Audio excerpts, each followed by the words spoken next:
Hello all. Today we are finally going to be continuing work on the Lego City. I hope you enjoy.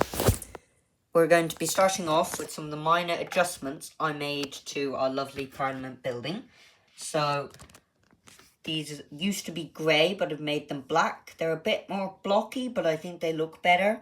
I've added this extra tree in, so now there's 3 and 2.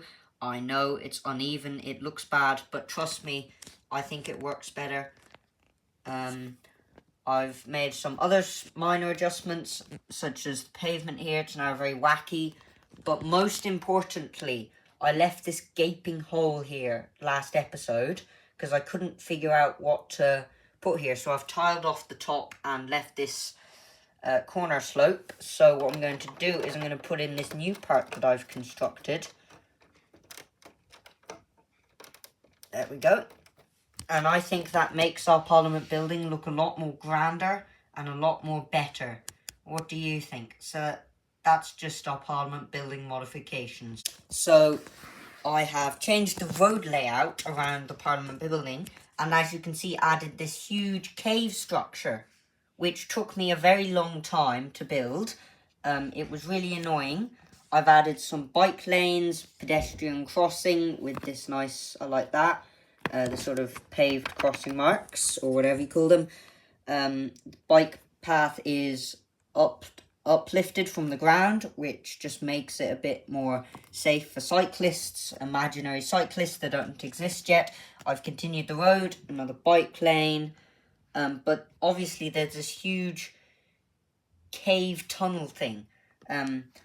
I know this is very repetitive. I just could not bother trying to get it. I just don't have enough pieces, and I didn't order parts for this video, so I'm sorry, everyone.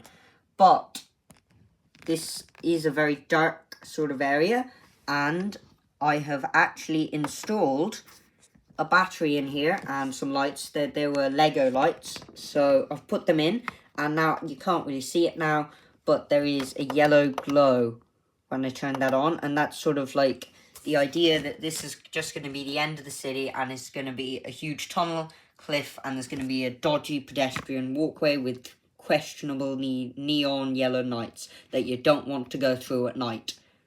Again, this is a very wacky road system, and behind it you can see I've added quite a bit of road pavement and some random structures, so I'm going to explain that in the next part. But I think I'm very happy with this sort of cliff face. I've added some vegetation to this supporting wall, which actually supports a railway track. This railway track is not pre-molded. It's sort of a different type. And I've added these railings on the side. This will be all more detailed in the future. This is just temporary. And this is the third rail that's going to be powering our trains. There's no trains for the moment, and there won't be for a while, but in the future I'll tell you what those trains are for and how they're going to come in to play. I've just temporarily attached it to our Parliament building just for today, because I don't want it falling over. And so, onto the main segment of this video, which is what is going to go in this huge gaping abyss of road and randomly coloured bricks. And this may be really hard to guess, but we are actually going to be putting a bus station right here. And I haven't had much experience with bus stations. Where I live, there aren't really many bus stations. Instead, there's bus interchanges, so on. So I kind of just went off what might happen. And we're going to have 2 platforms for this bus station. And there's going to be more pavement on the side and even a shop here, which I think is going to be a nice little addition.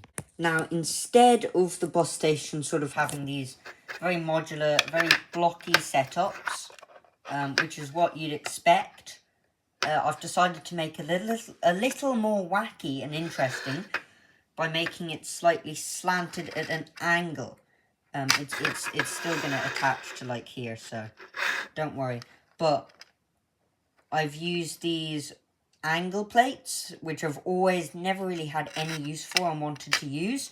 So I finally found a use, and it was really hard trying to get this sort of angle slope also to come down. But what I've actually done is attach this on a bracket onto a tile like this. Use some bricks over here, and then what I do is I get these snot bricks, which stands for stud not on top, or just some bricks with the attachment, I guess.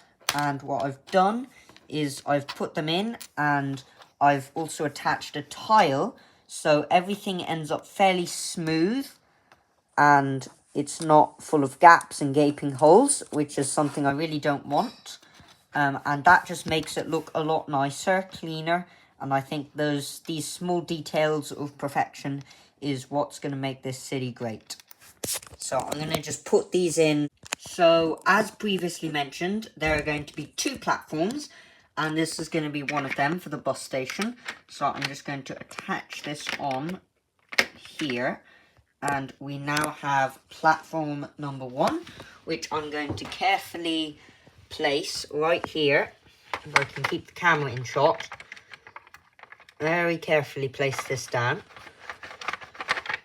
Very carefully. Don't want it exploding on me. There we go.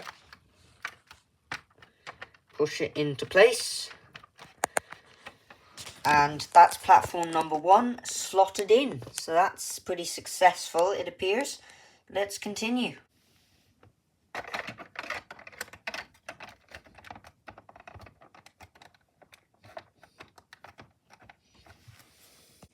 Now, I also thought we might need a little divider in between the road just to separate the buses and the cars. And I've made one here.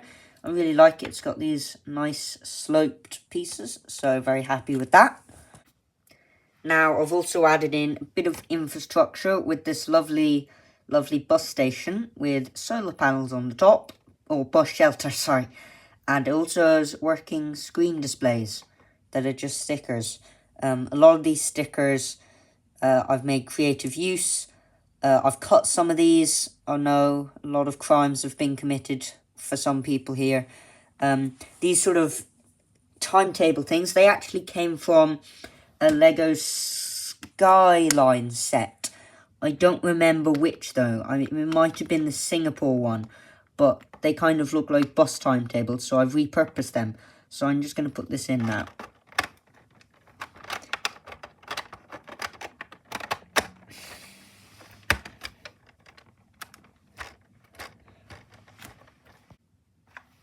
Not forgetting a bench for our passengers to sit on.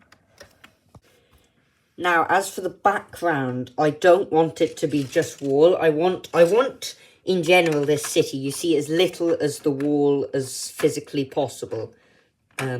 So I've kind of just taken inspiration from a lot of bus stations, and I've put in, if I can attach this now,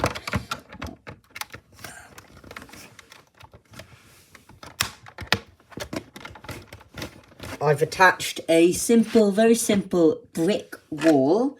And another thing I found at many bus stations was there'd also be just arches. So while yes, this simple brick wall and arches does reduce 2 studs of standing space for some of our passengers over here, I think it's a welcome addition because it really makes the place look a lot nicer and just a bit more fulfilling. Now, I do want something to fill up this corner, so what I've done is just built the bare bones and skeleton of what could be a convenience store, and we'll see if any shops decide to move in. I've built all the facilities in shelves with a nice white wall, as you can see there. And I've also built this specific one on a nice angle with some very specifically placed studs. This will likely change in the future, so keep that in mind, as I'm not really sure about this glass pane sort of work here, but this shop is basically ready for a company to move in and start selling things. Now here is the last section that's untouched, and what I've decided to do is just put in a nice little crosswalk for bus passengers that don't exist yet to cross when they want to get to this specific platform here. And there's also ramp down to there, and the buses can just go over that. And that concludes it for today. I hope you enjoyed this video. Our city is starting to come together, very slowly but surely. So again, we've just worked on the Parliament building, the road system, the cliff, this bridge, and this entire bus station. This is all subject to change in the future, but thank you very much for watching.